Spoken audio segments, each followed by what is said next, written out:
Loisirs chasse et pêche vous est présenté par Les Amants de la Nature, votre boutique de chasse et pêche à Québec, le groupe JD de Bois-Châtel et la Capitale Assurance Générale.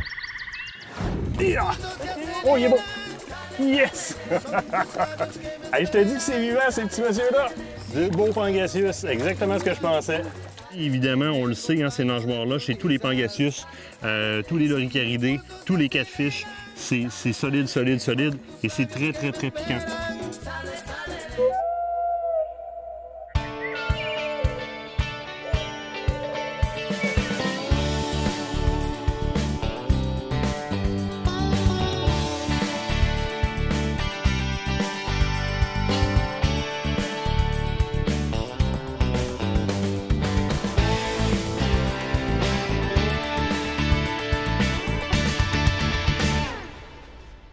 Bonsoir et bienvenue à Loisirs Chasse et Pêche, une émission généreuse qui se dessine. On contrôle nos odeurs à la chasse, on parle de cuillère, on parle de taxidermie et de choix de bateau. D'abord et avant tout, je dois y aller d'une nouvelle d'importance. Le verdict est tombé à la Cour suprême. Le registre des armes à feu fédéral est aboli, donc le Québec n'y aura pas accès. Fallait attendre quelques heures, 11h34, Lise Thériault, la ministre, qui annonçait à ce moment-là l'injection de 30 millions dans la création d'un registre, cette fois-ci québécois. On se demande d'où est-ce que tout cet argent-là vient alors qu'on coupe partout par mesure d'austérité. L'information est un petit peu ambivalente là-dedans. On dit de certains points que le budget était déjà prévu par son gouvernement parce qu'on croyait gagner en cours. D'autres sources nous disaient qu'il y avait peur un peu de perdre en cours et qu'il n'y avait rien de prévu, qu'il fallait voir un projet. Du moins, ce qu'on sait, c'est qu'ils veulent mettre un système comme ça en branle. Et là, pour rejoindre l'avis des pros et des anti-registres, il y a quelque chose qu'il faut comprendre, c'est que si un registre comme ça voit le jour demain matin, bon, d'abord, je fais une petite coupure, là. Un registre comme ça, on n'en a pas réellement de besoin. Au Québec, on a, pour ceux qui ne le savent pas, une petite carte comme ça ici, qui est une carte, qui est un permis de port et d'acquisition d'armes avec lequel j'ai le droit d'acquérir et de posséder des armes. La police est au courant parce que je dois soumettre mon information à la SQ pour avoir ce type de permis-là. Donc, en faisant une petite recherche, on sait que j'ai des armes. Une ou 30, est-ce que ça fait une différence? Parce qu'on nous a dit sur les réseaux sociaux, oui, mais je veux savoir si le présumé suspect dans la maison a 30 armes. Prouvez-moi que quelqu'un peut tirer efficacement avec 30 armes. On va le faire venir en studio. On va en faire une star assez rapidement. Savoir qu'il y a une arme, c'est suffisant pour un policier à se préparer à cette éventualité-là. Et je ne vois pas pourquoi, dans des mesures d'austérité comme on vit aujourd'hui, on investirait 30 millions de dollars. Bon, voici. Relativement simple comme avis, c'est le mien.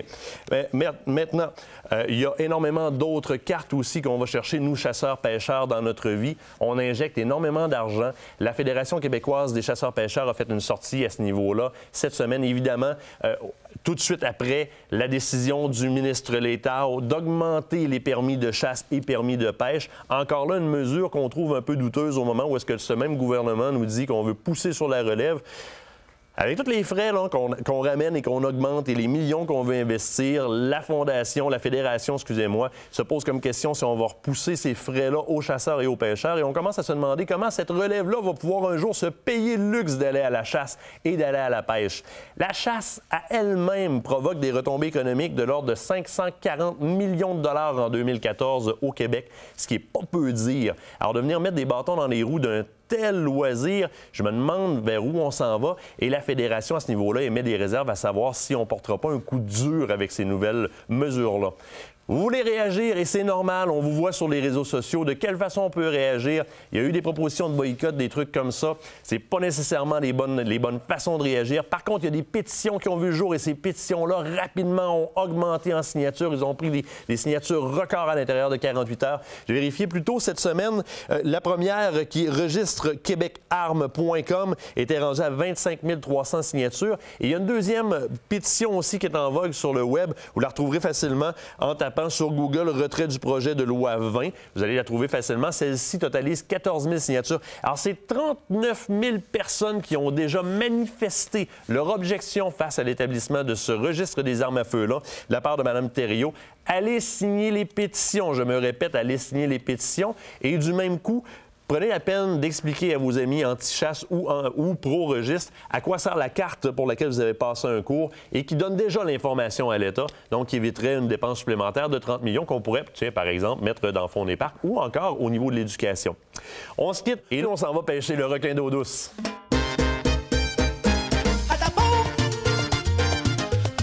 Aujourd'hui à Loisirs Chasse et Pêche, tant qu'à être en République dominicaine, on suit encore notre guide Denis Godbout qui nous a conviés à un endroit où est-ce qu'on peut pêcher dans les lacs qu'il appelle exotiques. Puis aujourd'hui, on commence avec le requin d'eau douce qu'on va identifier tout à l'heure. Si je ne me trompe pas, ça doit être du Pangasius.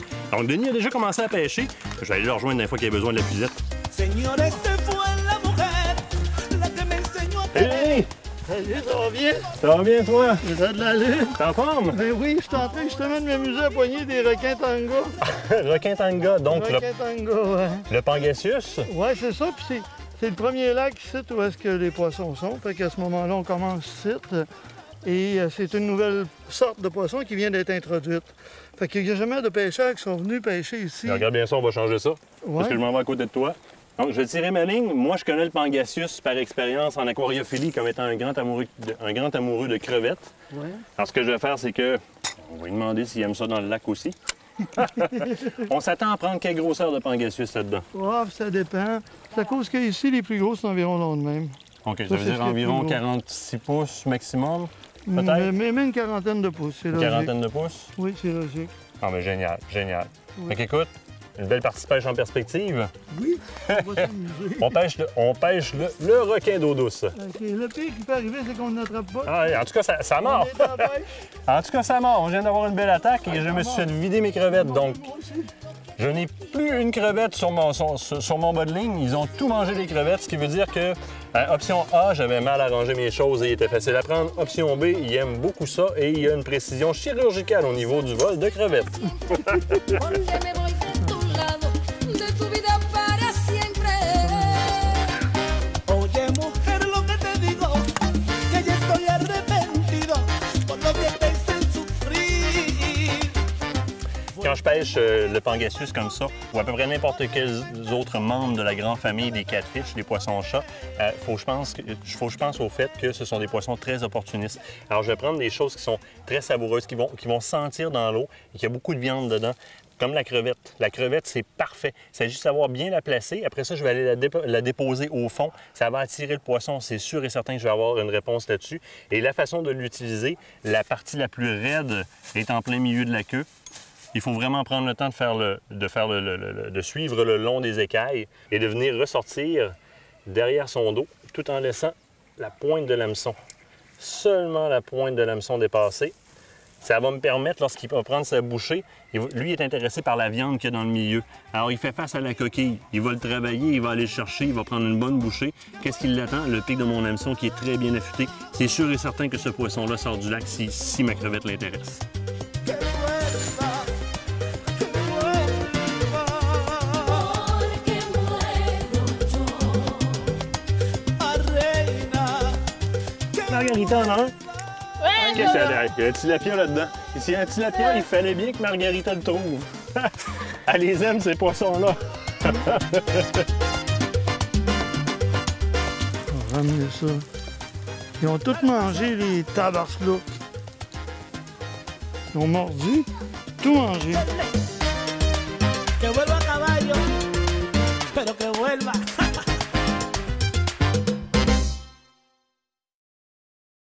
Si mi pulso se acelera, son tus labios que me esperan. Tu relevo diferente. Tu peux rendre la pisette? Peux-tu aller chercher une nette? Je pense que... Ben oui, j'en ai un! Ben oui, ben c'est Christophe, ben oui, tabards-là. Du beau Pangasius, exactement ce que je pensais. Oh! Chou. Tiens. Regarde, attention, ça accorde. Attends. Ben, j'ai mon voyage. Attention, on va s'organiser pour pas pogner l'hameçon dans le filet. Oh, qu'il est beau! Un requin tanga. Très, très beau poisson. Ça fait partie carrément des Pangasius. C'est ce qui se vend en aquarium avec des barres noires dessus. Ça devient encore plus gros que celui-là. Ça, c'est pas le plus gros qu'on va prendre, d'après moi. Parce qu'il y en a beaucoup dans le lac en avant de nous autres. On les voit présentement sauter pour se nourrir. Le propriétaire de l'endroit me dit de faire attention aux nageoires de côté. Évidemment, on le sait, hein, ces nageoires-là, chez tous les Pangasius, tous les loricaridés, tous les catfish, c'est réellement là, c'est solide, solide, solide et c'est très, très, très piquant. Donc, il y a deux choses qui vont se passer si je me pique là-dessus. Moi, de mon côté, il y a des enzymes là-dedans. Je peux tomber engourdi la main pendant un bon petit bout de temps, même faire une bonne infection. Et pour ce qui est du poisson, si je le blesse ici en faisant ça, il va commencer à nécroser et il va mourir. Donc, on se sert tous les deux. On fait pas ça. On fait attention à ne pas aller mettre les doigts proches de ça. On décroche l'hameçon qui est très bien accroché. J'ai eu mon hameçon. Et on va se dépêcher d'aller le remettre à l'eau. Il est en parfait état. Très beau poisson, très belle coloration. C'est le fun, même si c'est pas gros, ça donne un super de combat. Hey, mon premier petit requin d'eau douce, ça vit au bout d'une canne. Généralement, je les vois dans des aquariums. Souvenez-vous, lorsque vous achetez des petits poissons dans les aquariums qui s'appellent requins, ça devient ça. Laissez-les donc là à la place. Et c'est en forme.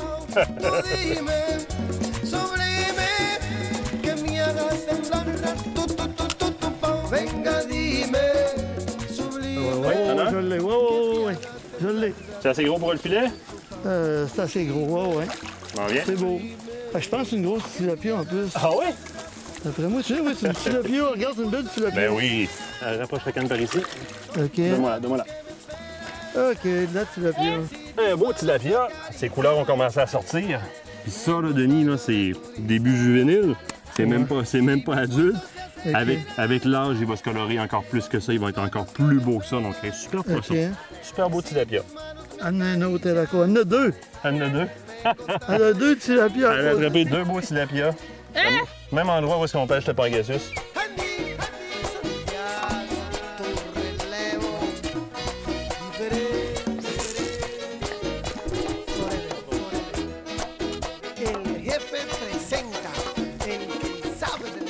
Lorsque je pêche à des espèces qui sont considérées comme des espèces de poissons de fond, vidangeurs, si on le veut, ou du moins les poissons qui se tiennent dans le fond, et que je leur offre une belle pièce de viande comme celle-là, ça attaque.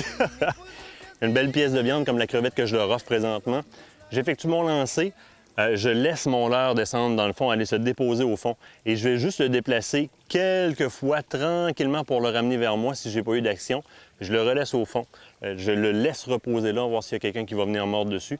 C'est la bonne façon de faire avec les poissons de fond. Le Pangasius en est un, donc c'est la technique qu'on va utiliser aujourd'hui. On laisse déposer, on ramène un peu, on laisse la ligne morte à plusieurs stations, aller jusqu'au bar et on pêche au maximum parce qu'il peut venir me chercher jusque sur le côté du lac. Te vas y me abandonas, te marchas a otros brazos, sin importarte nuestra relación. Te vas y me dejas. Et voilà! Oh, il est beau! Je m'en viens vers toi. Yes! Hey, je te dis que c'est vivant, ces petits messieurs-là! Il est temps! Hein? Oh, pirate d'eau douce! Pirate d'eau douce! Ah, regarde tout ce qui est beau. Oh oui, il est beau! Puise-moi ça, mon Denis. OK, on va aller chercher celui-là. Et voilà, il est dans la puise. Je garde une tension, tu me suis? Encore une fois, je fais attention énormément aux nageoires latérales. On est en train de se faire dire que ça, c'est les bébés du lac. C'est ça. Il est juste sur le bord. OK, c'est beau. Quand je veux faire de la remise à l'eau sur des poissons de cette taille-là, qui sont assez vigoureux, qui pourraient se sauver, tomber de mes mains et tomber par terre et se blesser, je préfère toujours que mon compagnon de pêche tienne la puisette ou le net, le filet, sous moi. Question de pouvoir attraper le poisson au vol pour pas qu'il se blesse, pour faire une remise à l'eau qui est efficace. Pas tout de remettre à l'eau, il faut s'assurer qu'il va survivre, ce poisson-là. Ah ben, mon chum! C'est vigoureux, hein? Il n'y a pas deux minutes, même pas une pause d'une demi-seconde, ça repart directement. Ça me fait penser quasiment au café soleil.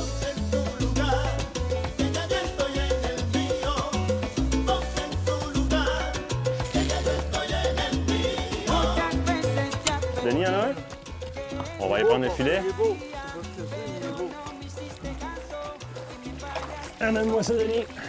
Amène-le plus proche ici, j'ai un buton, là, je vais pouvoir descendre. Une grosse tilapia. Une grosse tilapia.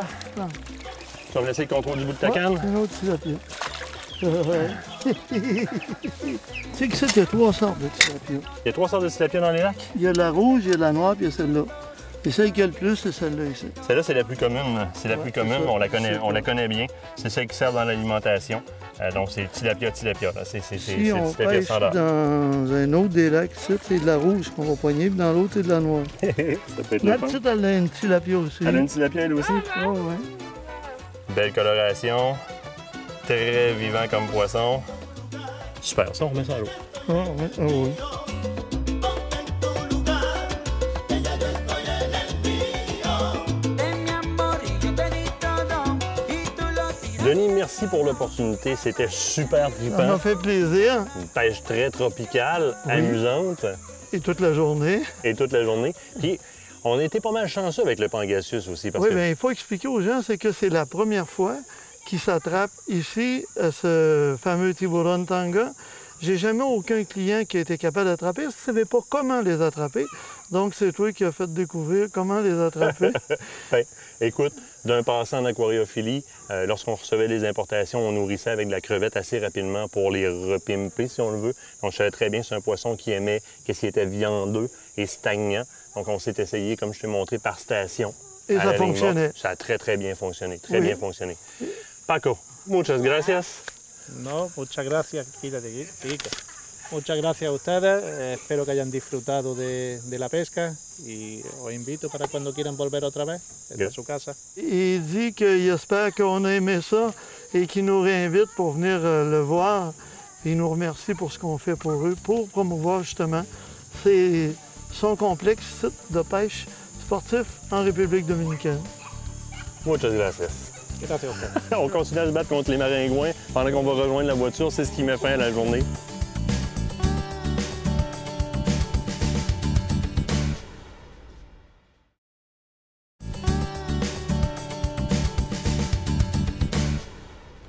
Le célèbre Éric de Taxidermie chez Éric, comment ça va? Bien, toi, Martin, super. Ça va super bien et surtout que l'ours arrive. Puis tu arrives à point, tu me proposes de venir me présenter un peu comme tu l'avais fait avec le cerf de Virginie. Tout Et à fait. là, tu te souviens de mon modèle? Tout à fait, je me On souviens. avait parlé de l'éviscération, j'ai encore les traces dessus comme un bon élève. Donc j'ai ramené mon modèle. Mais là, Martin, j'aime bien ton modèle, mais on va laisser faire pour ce coup-ci. Moi, j'ai amené mon modèle à moi. Là, tu as amené ton modèle. Oui. Mon modèle, il fait pas? Non, Bon, OK. Ça fait dire que c'est ça qu'on a dans les jambes présentement? tout à fait. Bon, ben, mon modèle, il fait pas. Voilà. On va le prendre, on va le monter. OK. Et tu as vu la patente? Une forme ouais. d'ours, littéralement? Exactement ça. Ben, on parle d'ours, hein? Donc, on amène une forme d'ours. Un vrai chasseur. L'autre, c'était pas assez gros. C'était juste pas assez gros. Éviscération en vue de la taxidermie, tu me la présentes en 3 temps. En 3 phases, oui. La première, à une peau ou à un tapis, qui fait la même découpe. La deuxième, c'est un demi-ours. Et la troisième, c'est envisager d'une tête d'ours. Donc, on commence par le tapis. On va commencer par le tapis. Maître, je vous écoute. OK. Ben là, pour le tapis, je vais commencer. On va faire comme ça, ici. On suit au niveau de la jointure de la cuisse Oui. jusqu'à l'anus. Jusqu'à l'anus. Voilà. On va faire pour l'autre pareil. On sent bien comme ça. Jusqu'à l'anus. Ça, c'est la première phase. On continue, on va au centre de l'anus, on y va, jusqu'au centre du On sternum. arrête, dans le fond, à l'appendice gyrosternal. Vraiment à la pointe du sternum ici. Tout à fait. Donc, levé, on peut le sentir avec nos doigts assez facilement. On peut palper ici, on va sentir un petit V. On arrête là. On arrête là. Ça, je m'arrête là pour faire, si tu veux, la deuxième phase, le demi-ours. D'accord. Là, tu ouvres ici. Oui. Là, tu le coupes en ligne droite ici. Pas OK, arriver- pas où est-ce qu'il y a la coupure présente là, de la forme, là. Exactement. Non, ça, c'est l'assemblage. C'est juste ici, tu vas, tu fais une ligne, je vais faire comme ça. On suivrait le diaphragme, en fait. là. Exactement, une ligne droite. Donc, tout le tour de l'animal. Tout le tour de l'animal. On va faire la même chose de l'autre côté. Ça, c'est pour le demi-ours. Alors là, je peux me permettre de passer par l'intérieur de la cage thoracique pour aller vider le reste, tout simplement. Mais j'ai gardé la moitié de mon ours intacte. Donc là, il était possible de faire et un demi-ours ou encore une tête, parce que tu pourrais aussi Exactement récupérer ça. le reste si, par exemple, le tir aurait été trop dommageable dans le côté derrière la patte. Là, tu as de cette façon-là, mais aussi, tu as une façon aussi de finir pour plumer ton ours pour faire un demi-ours. C'est que si tu vas... là, tu peux pas sortir ta patte, OK? Oui. Donc, on va le faire tourner de l'autre côté. Oui. Voilà. Et en centre de ton dos, comme ça, tu le dépouilles. Et là, ta peau, elle va glisser. Donc Comme- là, tu vas pouvoir sortir ta patte. Tu pourras sortir ta patte. OK? Et pour le demi-ours, pour le garder, ce que je conseille, c'est de le fendre ici au centre. là, pour pouvoir dégager ta pâte. Là, ça va glisser comme un portefeuille, si tu veux pouvoir dégager, pour pouvoir défaire ton pad, si tu veux. Et là, toi, par la suite, tu vas pouvoir reprendre ces parties-là sans problème. Exactement ça. La longueur du poil de l'ours doit te donner un coup de main à ce niveau-là quand tu as à faire des reprises comme ça? Exactement. C'est surtout, la reprise, ici, c'est très long, c'est parce que tu as une jonction de 2 poils. OK. Donc ici, tu peux cacher ta couture. Quand c'est une belle couture, bien ferme, bien droite, pas faire couper comme il est dans le scie, parce que ça, j'ai déjà vu, c'est des horreurs. Je vois toujours des horreurs, de toute façon. C'était dans le bon domaine pour rencontrer des belles horreurs. Surtout dans l'ours, c'est l'enfer. Il va chauffer rien qu'en le regardant. Mais là, ça, c'est l'autre question. On va terminer la découpe. Je vais y arriver au chauffage après. OK. On est rendu. OK. On a sorti notre pâte. Là. On a coupé jusqu'ici pour pouvoir dégager entièrement la pâte à la reprise. Exactement ça. Donc, on va continuer pour le tapis d'ours. Oui. Le tapis d'ours ou une peau d'ours. Tu continues, tu vas jusqu'ici au niveau... On va essayer de faire une ligne droite jusqu'au niveau de ta gorge. Oui. Au niveau de ta patte, quand tu es arrivé au niveau du sternum, tu viens ici. Tu viens chercher, parce que je ne veux pas te beurrer les doigts, tu viens chercher ta patte en avant, comme la même chose que la patte en arrière. OK. Voilà. Tu fais ça, ça te fait une ligne droite. Et voilà. Et là, tu as une belle jonction. Parce que, comme ça. Et là, tu vas pouvoir travailler ton ours facilement au niveau des viscérations aussi. Exactement ça. Ça, un ours, je veux dire, tu n'as pas besoin de le patenter. Tu as juste à le mettre sur une table comme ça pour le dépouiller en peau. Tu fais ta pâte, tu dégages, tu fais un côté, tu débouches de côté, tu retournes ton ours, tu fais de l'autre côté. Merci, bonjour. Parce que là, en fait, avec toutes les incisions qu'on a faites, on peut facilement tout dégager ça et le déshabiller. Il nous reste 1 minute. Pendant cette minute-là, je veux te parler du point que tu as entamé, que tu as commencé à parler. Le chauffage des peaux. Ça arrive souvent qu'une peau va avoir chauffé lorsqu'elle arrive, puis des fois, c'est foutu. C'est foutu. Qu'est-ce qu'on fait? Bien, quand c'est foutu, tu la fous à la poubelle. Qu'est-ce qu'on fait avant de la foutre? Ce qui est important le plus, c'est de plumer ton ours le plus rapidement possible. OK? Le plus vite possible. Le mettre au frigo ou dans une chambre de congélation le plus vite possible. Jamais mettre de sel dessus, parce que l'ours a du gras et le sel va te le faire chauffer. Ça te fait une réaction chimique. Le mettre dans un sac en plastique, ouvert, dans ton congélateur. Quand il est congelé, là, tu le refermes. Mais ce qui est important, c'est pas laisser un ours au soleil, parce que le noir attire le soleil, puis ça fait chauffer ta peau. Ça gâche vos peaux. C'est l'enfer. Éric, taxidermie chez Éric, facilement trouvable sur Internet. On t'appelle même avant de partir à la chasse. Je te garde en studio. On se quitte pour une pause. Au retour, on parle d'aménagement frayère avec la Fondation de la Faune.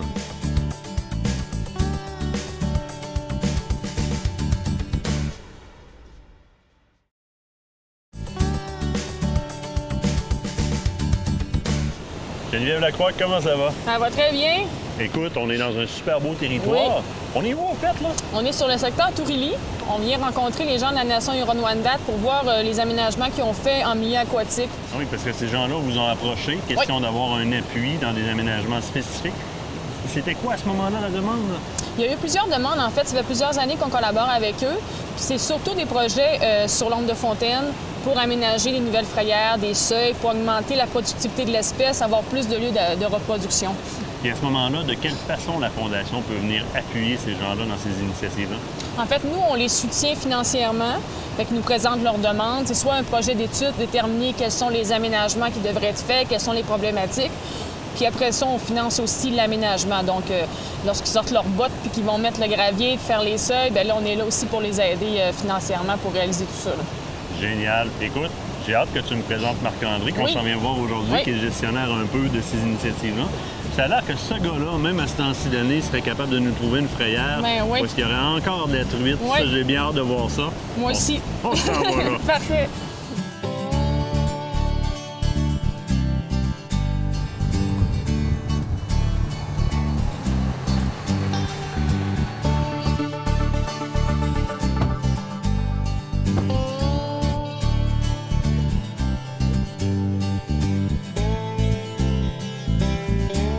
Marc-André Savard, tu es responsable des aménagements pour le secteur Tourili. Oui. Aujourd'hui, tu nous amènes voir un aménagement qui a été, si on veut, aidé par la Fondation de la Faune. Oui. Qu'est-ce que vous avez fait ici, là? Ici, autrement dit, on est sur l'aménagement du lac Louise, qui jette dans le lac Louise. Le lac Louise est juste là. Autrement dit, qu'est-ce qu'on a fait ici, c'est qu'on a fait des seuils pour faire une retenue d'eau. Cette retenue d'eau-là, elle sert à garder une vitesse de courant favorable à la fraye. Si on peut voir ici, on voit le substrat qui est favorable. Autrement dit, nous autres, la façon qu'on aime travailler, c'est qu'on essaie de faire des seuils pour faire des stops courants. On a vraiment des bassins de rétention, puis on en a vu tout le long de la rivière, parce que là, on vient de descendre le long de la rivière, on en a vu tout le long. Donc, à tous les endroits où est-ce qu'on a un bassin comme ça, on ralentit un peu le courant. Oui, parce que, autrement dit, à l'état naturel, cette rivière-là, il n'y avait pas comme d'obstacle ou de frein, si on peut dire ça, pour stopper le courant. Donc, le courant, il n'était pas favorable. Puis en plus, il n'y avait pas de retenue d'eau. Parce qu'il faut quand même avoir une trentaine de centimètres là, de retenue d'eau pour être favorable à la fraye. Dans certains aménagements, il faut rétrécir un peu la taille du ruisseau pour y donner un petit peu de vitesse en aval de l'aménagement. Ou parfois, il y a trop de courant, fait que là, on essaye de le stopper, tel le cas ici. Parce qu'ici, on est comme dans une côte, comme la plupart des ruisseaux du secteur taurier. D'autant plus que si tu conserves une quantité de courant qui est trop grande, tu vas subir une érosion. Donc, de toute façon, ton substrat ne tiendra pas en place. Exactement. Ça ne sert à rien de... Aussitôt que le courant il est moindrement élevé, ça paraît. Ça fait des amonts de substrat, de gravier. Il ne tient juste pas en place. Et là, t'en as d'autres comme ça. C'est pas le seul cours d'eau sur lequel vous avez fait des frayères, évidemment. Non, on est rendu à peu près une quinzaine de cours d'eau aménagés. Et là, tu reçois l'aide de la Fondation de la Faune. Est-ce que tu as d'autres regroupements qui te donnent un coup de main? Oui. Depuis 2 ans, on a eu de l'aide de Pêche Océan Canada par le biais du PPCPR. Donc, écoute, tu assures un bon renouvellement de ta population globale de truites sur le territoire. Évidemment, va sans dire une qualité de pêche qui en découle, qui est très bonne.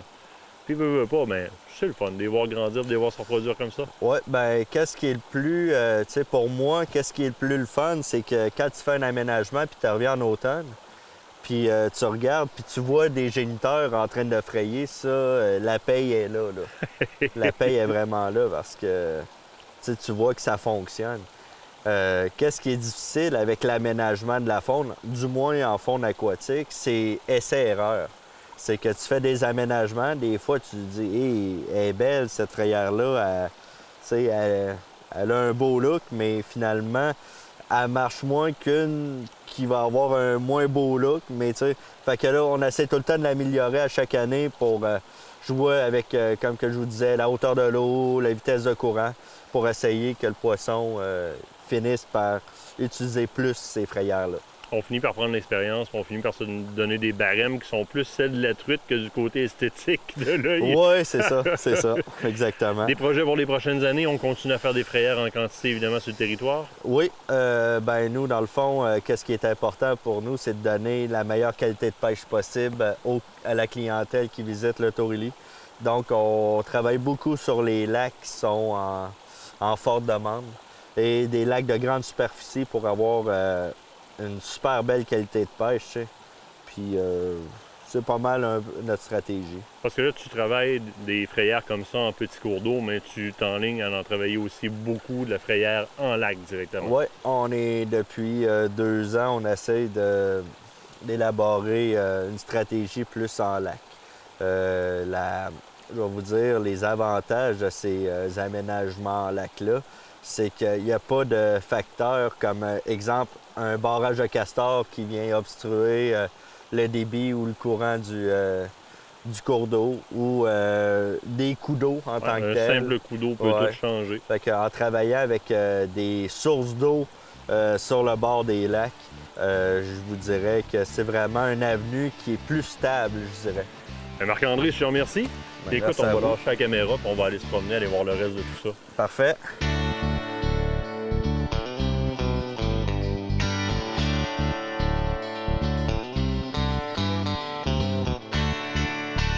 Alors Geneviève, comme on peut le constater aujourd'hui, ce type d'initiative-là, puis surtout l'huile de bras qu'il y a à mettre là-dedans, parce que ces gars-là font la majorité de ça à la main, ça paye, ça vaut la peine au bout de la ligne. Oui, ça paye beaucoup pour la truite, pour la pérennité de la ressource dans le temps, puis évidemment pour les pêcheurs qui vont profiter de cette ressource qui va être en santé, qui va être présente, qui va être abondante. Fait que c'est sûr que ça, c'est des résultats qu'on aime voir, des résultats qui nous rendent très contents du travail qui a été réalisé. Là. Puis on est heureux de voir qu'il y en a de plus en plus au Québec qui font appel à la Fondation, justement pour avoir un appui, un aide au travers d'un programme qui s'appelle Aqua. Oui, l'amélioration de la qualité des habitats aquatiques. Donc, c'est un programme qui permet de faire les aménagements en cours d'eau comme ça. Souvent des petits aménagements comme on a vu ici, qui donnent par exemple de gros résultats. Puis c'est vrai que les demandes sont de plus en plus grandes. On a de plus en plus de projets partout au Québec. Fait que c'est super intéressant et stimulant pour nous. Puis c'est encore mieux quand on voit de nos yeux vus là, les poissons qui sont sur la frayère, ça, c'est super, ça. C'est pas au sens figuré, là. Non. On a pu constater de nos yeux. Puis on est tard en saison. Oui. Il y a encore de la truite qui est stationnée dans ces frayères-là. Puis on a même vu des beaux petits comportements du côté territorial d'une plus grosse qui charrie tout le monde tout le tour pour prendre la place. Exactement. Alors, on le voit, ça vaut la peine. Il faut mettre en branle ces petites initiatives-là. Le futur de la pêche en découle, littéralement. Oui, tout à fait. Littéralement, on est tributaire. Il faut prendre soin de notre ressource, c'est important. Écoute, Geneviève, je te remercie. Bien, merci on va se dire à la prochaine. Parfait. La Fondation de la faune du Québec est fière de vous avoir présenté cet aménagement faunique.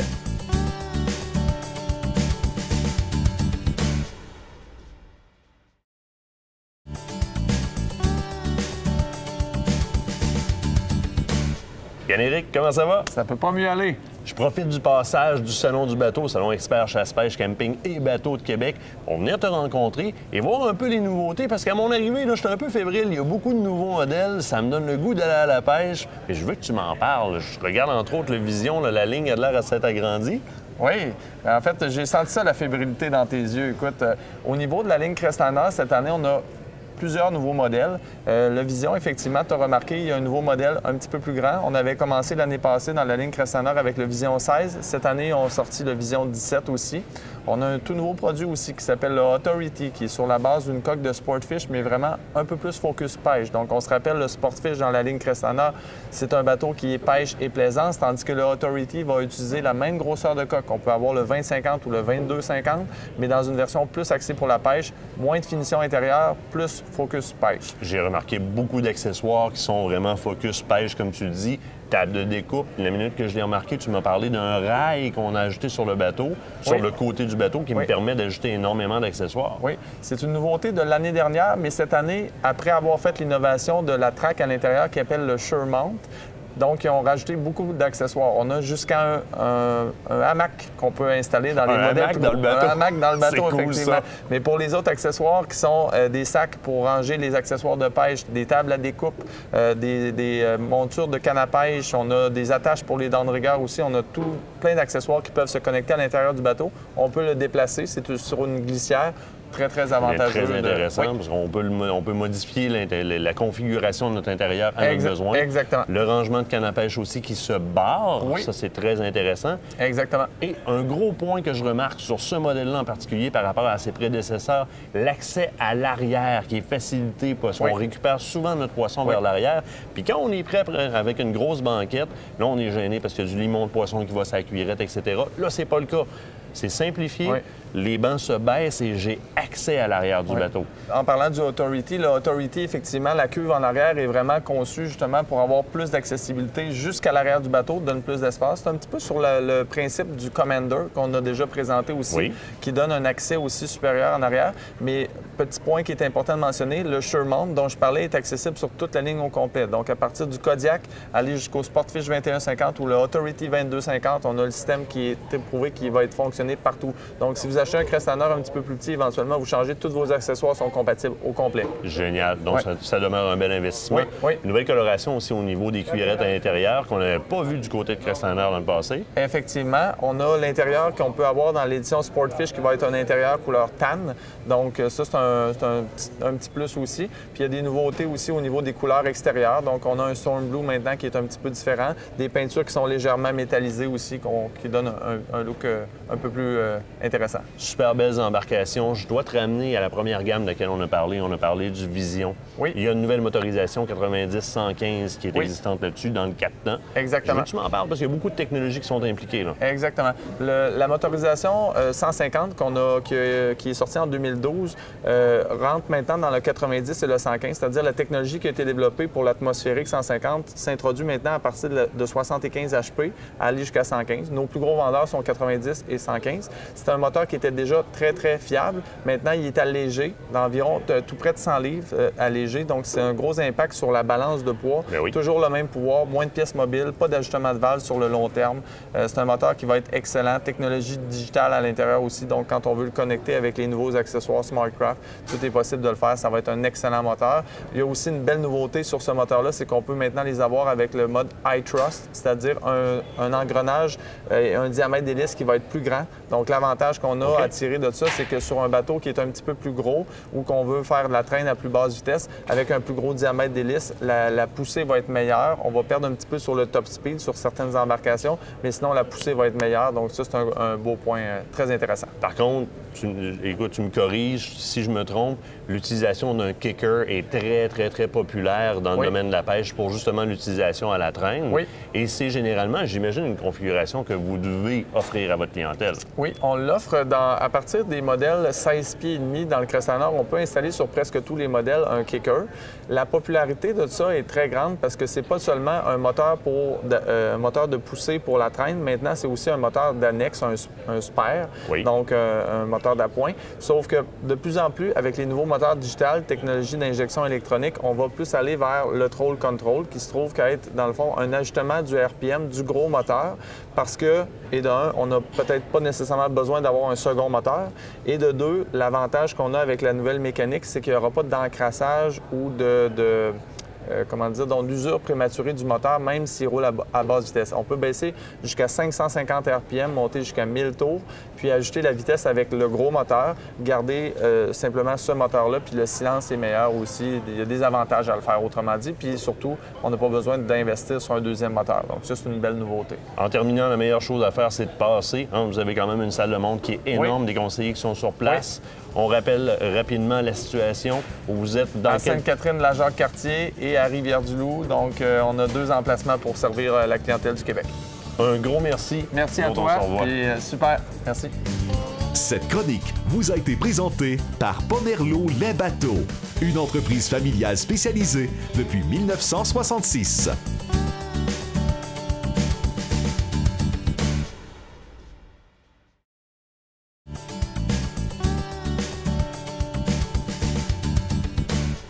Danny Imbeau, j'ai toujours l'impression que quand je te parle, on est à la pêche. On est toujours à la pêche, effectivement. C'est pas une impression, hein?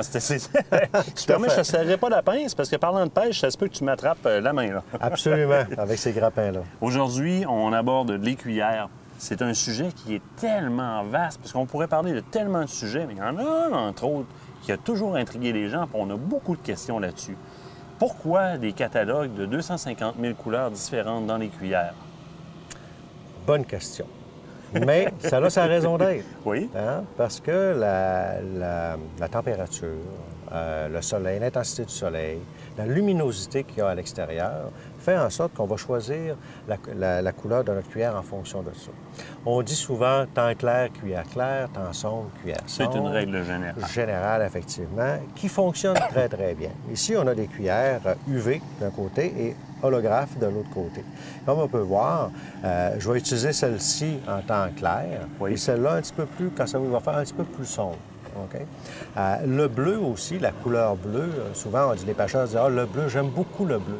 Parce que le bleu, c'est la dernière couleur qui disparaît en profondeur. Exactement. Alors, c'est une couleur qui est très importante. Si on prend la cuillère que tu as ici, là, à ta gauche, c'est une cuillère qui va se voir très, très, très profondément. Et surtout holographique comme ça, elle reflète réellement les rayons du soleil. Absolument. L'holographe a justement cette propriété-là de vraiment projeter du rayonnement alentour. Donc, si on pouvait pouvoir la voir en profondeur, on verrait un halo lumineux là, absolument, sur le tour de la absolument. cuillère. C'est ce qu'on Donc, verrait. c'est perceptible de loin. Alors que la technologie d'un UV comme ça, bien, au contraire, ça va être d'être capable de capter les derniers, là, les 20 000 degrés Kelvin de lumière qui rentre en profondeur parce que c'est filtré à ce point-là. Donc, on est dans des bleutés très, très, très profonds. Presque un blacklight, on pourrait dire. Presque un blacklight, Lui, ouais. là, sa technologie se base sur ça. Donc, deux technologies différentes qui nous donnent deux chances différentes. Quand on va essayer l'autre. On va essayer l'autre, bien, tu as deux très bons guests, là, si je peux Des me permettre le fois, terme. on pêche, puis on dit, bon, ça ne mord pas, ça ne mord pas. Oups, on sort un leurre avec une cuillère, avec une couleur genre chartreuse. On dit, avec la chartreuse, ça fonctionne. Pourquoi? Hein? La réponse, c'est qu'on ne sait pas trop. C'est peut-être que le poisson a décidé que cette couleur-là, il l'aimait, mais il y a quand même des tests qui sont faits pour voir quelles sont les couleurs les plus attractives. Et chartreuse, c'est une couleur très attractive. Le bleu, c'est très attractif. Donc, c'est des couleurs plus pointues. Mais écoutez, je dirais l'éventail de couleurs est tellement grand et vous allez avoir un certain succès avec chacune d'entre elles. Écoute, il y a quand même beaucoup de qualités qui existent dans les cuillères. Ces qualités-là sont souvent au niveau des peintures. Le type de peinture, la façon dont elle est appliquée et la façon dont elle sèche. Exactement. Hein? On va avoir des leurres qui vont nous coûter vraiment peu cher, mais au premier passage dans les roches, il manque la moitié de la peinture.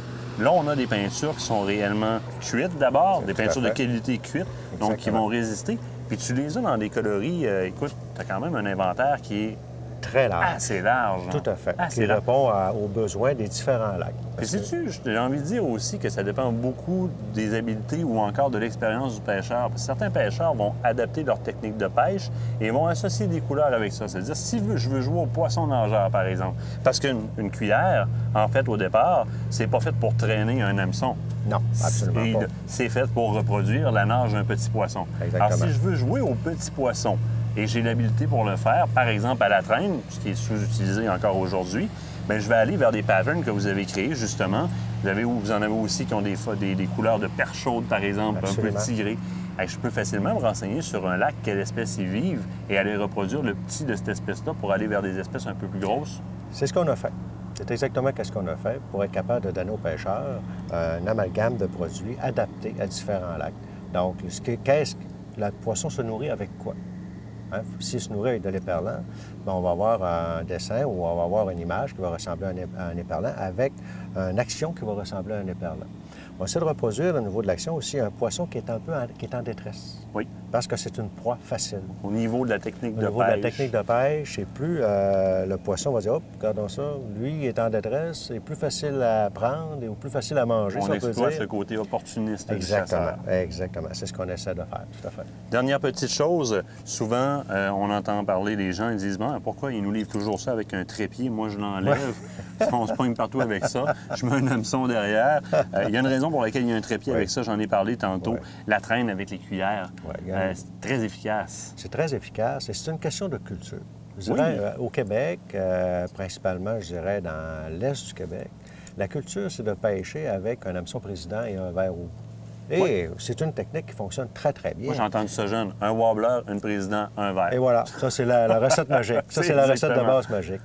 Par contre, si vous allez plus vers l'ouest canadien, ils ne connaissent pas cette technique-là. Ce serait un sacrilège de faire ça pour eux. C'est un sacrilège. Eux, ils pêchent avec trépied ou encore avec un hameçon simple. C'est très simple. Hein? La cuillère devient le leurre. Point final. Ça imite un poisson nageur. Tout à fait. J'ai pas besoin d'autre chose au bout de ça. C'est ça. Et vous allez aux États-Unis, c'est le même principe. Mais vraiment, la particularité de cette pêche-là à l'hameçon président, c'est vraiment au Québec. Et principalement dans l'est du Québec.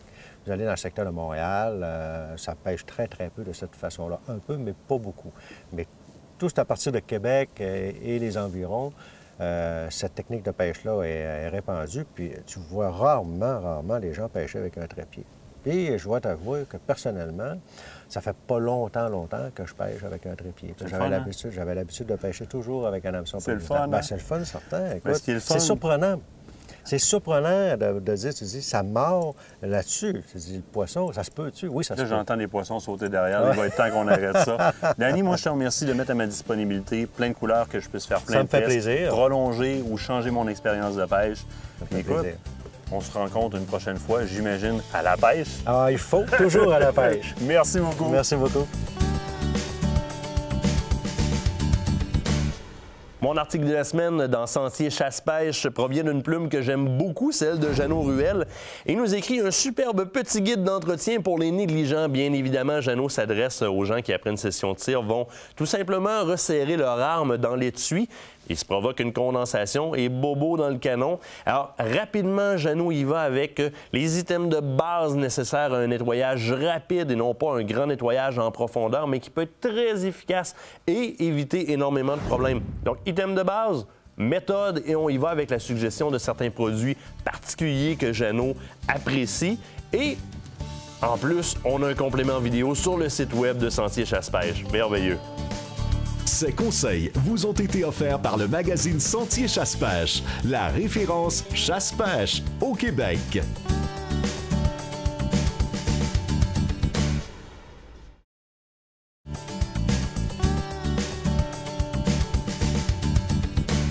sais, Steph, on le sait, quand on se promène dans le bois à recherche d'un gibier, surtout un cervidé, Absolument. On a le nez gros de même, on a les oreilles grosses de même, puis on s'organise pour réussir à spotter et à voir notre gibier. Le gibier, là, tous ces sens-là, il les a développés beaucoup plus que nous. 1000 fois. Bien des chances souvent que quand tu vois ton gibier, tu fais 1 kilomètre qui te regarde t'en venir. Absolument, absolument. Puis c'est pour ça que il faut absolument, quand on va aller à la chasse, de bien connaître les sens de notre gibier. Que ce soit, puis le cervidé, c'est propice à ça, que ce soit le chevreuil ou l'orignal, c'est des proies. Donc, pour pouvoir rester en vie, il a fallu qu'ils développent leur sens pour pouvoir rester en vie. Fait que la première affaire qu'ils utilisent beaucoup, ça va être leurs yeux. Oui. Parce que leurs yeux, ils ont une vision de 320 degrés. Fait qu'ils voient très, très bien d'en avant jusqu'à quasiment en arrière. Fait que le moindrement qu'il va avoir un mouvement, ils vont le détecter. Les couleurs, c'est dichromatique. Fait que pour eux autres, les couleurs, c'est quasiment noir et blanc avec quelques teintes de jaune, quelques teintes de bleu, mais pas beaucoup. Tu sais, on se fait dire des fois, les gars, vous habillez en camouflage, puis vous me mettez un dossard jaune-orange par-dessus ça. Ça n'a pas d'importance Exact. parce que le gibier ne voit pas cette couleur-là. Par contre, il va voir le placard orange. Fait que c'est là qu'il faut que quand on a un dossard, on va se rentrer dans les branches pour que les branches coupent notre silhouette, pour que quand le chevreuil ou l'orignal va regarder, bien, ça va avoir d'air égal. Puis là, on n'aura pas de problème. On évite une continuité, c'est ce qu'on fait du Exactement. camo. Mais ce qui est bien, bien important, c'est le mouvement. Oui. Parce qu'ils sont pas... Si tu fais un mouvement doux, ils le verront pas. Mais un mouvement rapide, un prédateur va se déplacer rapidement. Là, ils vont te localiser, puis c'est là qu'ils vont partir. Après ça, ils ont des oreilles. Les oreilles, bien, c'est encore là, c'est super développé parce qu'ils en ont besoin pour s'entendre entre eux autres, pour communiquer. Puis encore là, pour entendre les prédateurs. Fait qu'ils vont placer leurs oreilles, le chevreuil place ses oreilles dans n'importe quel sens pour capter de ce bord-là puis écouter de ce bord-là. L'orignal, il utilise même son panache, que ça va rebondir à l'intérieur du panache pour pouvoir écouter. Donc là, on a des super machines qu'avec leurs yeux puis leurs oreilles, ils sont hyper... assidus, à l'affût, à bien entendre puis à bien comprendre qu'est-ce qui arrive. Mais le top du top, c'est leur nez. Ouais, t'as-tu vu la truffe qu'ils ont en face? Ça n'a pas de bon sens. Mais oui, c'est vrai de ça, Martin. Puis le pire, c'est qu'avec le nez, toute leur vie est basée sur leur nez. Oui. Parce que pour se reconnaître sexuellement, ça prend ça. Pour pouvoir identifier la nourriture, ça prend ça. Puis encore une fois, ils en ont besoin pour détecter la prédation. Parce que, tu sais, l'exemple que tu me donnais au début, il faut qu'on les voit, il faut qu'on les entende. Bien souvent, là, il nous a sentis à 1 kilomètre avant. C'est ça. Il a reviré de bord puis il s'est en allé. Fait que là, comme chasseur, il faut réagir. Les vêtements, bien, on prend un vêtement qui ne fait pas de bruit. Quand on va se déplacer, quand les branches vont frotter, ça ne fera pas de bruit. Le camo, bien là, tu sais, pas de bruit, les oreilles, on a couvert ça. Les armes, n'importe quoi, il ne faut pas qu'il y ait un bruit de métal, il ne faut pas que ça fasse tic-tic.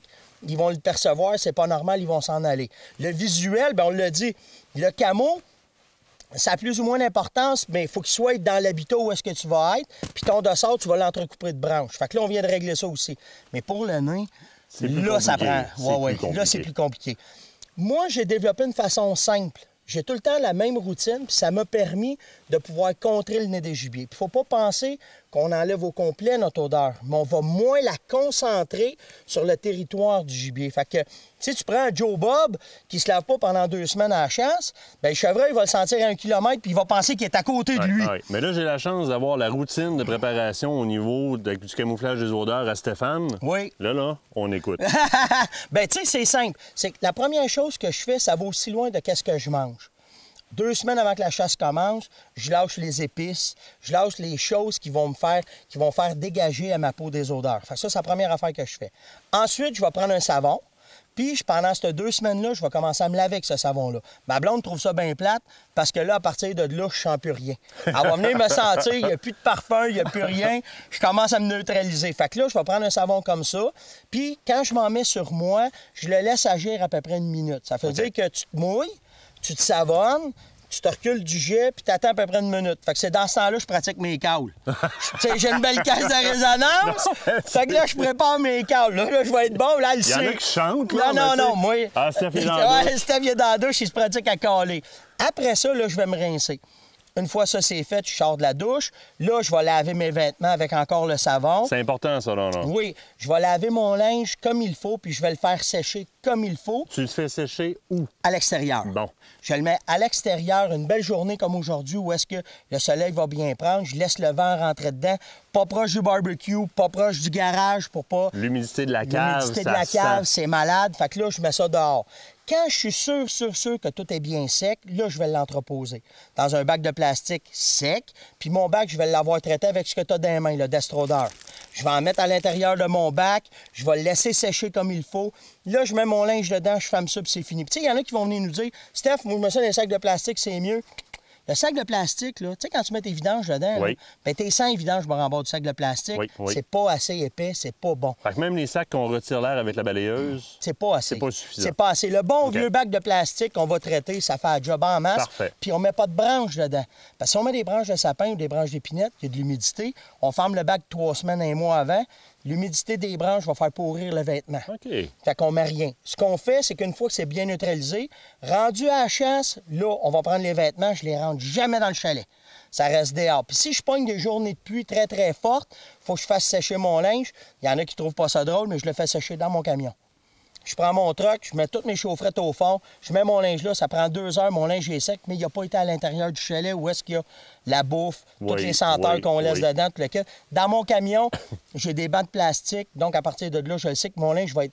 Mes précautions sont prises, fait que là, je suis correct. Quand je prends mon linge puis je pars pour la chasse, je m'habille dehors pour être certain.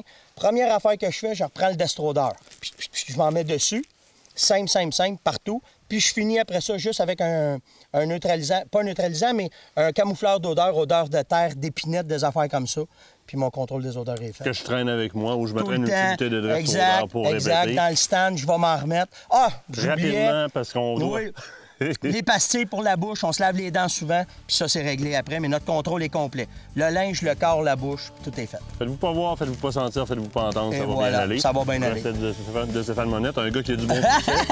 Merci, Martin. Merci, Steph. Superbe conseil encore de Stéphane Monette. Vous en voulez plus? Ça tombe bien, Stéphane vous convie à un nouveau concept de souper-conférence. Ça va se passer le 8 avril au Boston Pizza, Le Bourgneuf, de 17h à 21h.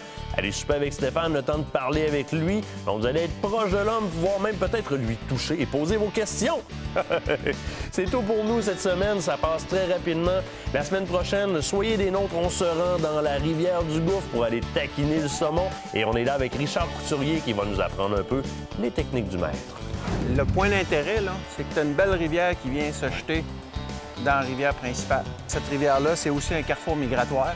Fait que ici, c'est un pôle de décision pour le saumon. Je vire à gauche ou à droite. Oh, tu veux ça sauter? Oh! Hey, hein? Ça, c'était pas petit, là. C'est un beau. C'est un beau. Loisirs Chasse et Pêche vous a été présenté par Les Amants de la Nature, votre boutique de chasse et pêche à Québec, le groupe JD de Bois-Châtel et la Capitale Assurance Générale.